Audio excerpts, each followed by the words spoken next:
In stock markets around the world, a constant battle is taking place. Day in and day out, companies vie for the right to call themselves the most valuable in the world.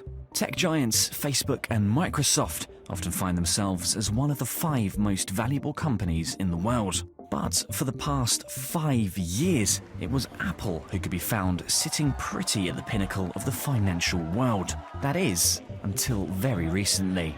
Google's parent company Alphabet recently shook Apple from the top of the tree to become the most valuable business on Earth.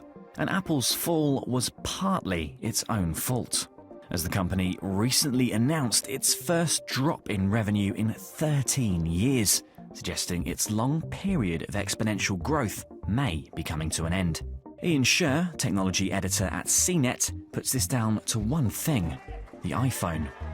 One of the things we really learned about Apple was that the iPhone is just not growing anymore. The number of iPhones sold was just a hair more than they did the same time a year ago. And remember that this is during the holiday shopping season, one of the most important periods during the year for Apple.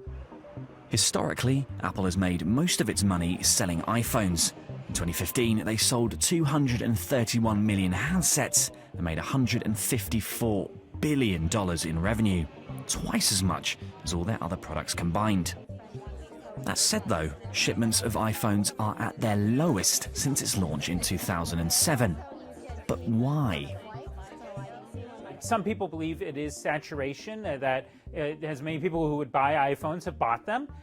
There's also belief that the devices themselves are less interesting this year than they were in the last year at the same time. As Ian says, the problem with the iPhone is market saturation. Everyone who wants one has one, and newer models are lacking compelling reasons to upgrade for all but the most hardcore of Apple fans. It means that without uncovering an untapped market, sales growth was destined to slow, which was just the opportunity that Alphabet needed. While Apple may edge out Alphabet in terms of profit, raking in $71 billion last year compared to just $21 billion from Google's parent company, in the eyes of investors, Alphabet has plenty of room for growth. And that's because Alphabet recently shared exactly how they make their money, and importantly, what they spend it on.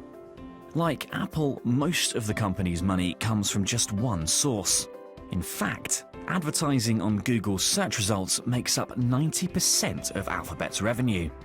And with 3.5 billion searches made a day, advertising on the most popular keywords can cost advertisers $50 per click.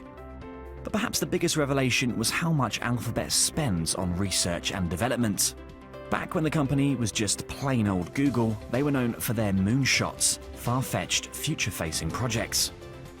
From driverless cars, balloons that could deliver the internet to remote regions, and even attempting to unlock the secrets of eternal life.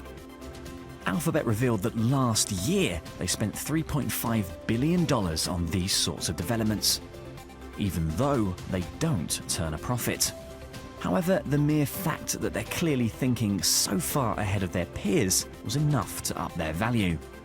But the war still rages for the title of the world's most valuable company, as Apple and Google are now both valued at around the $500 billion mark.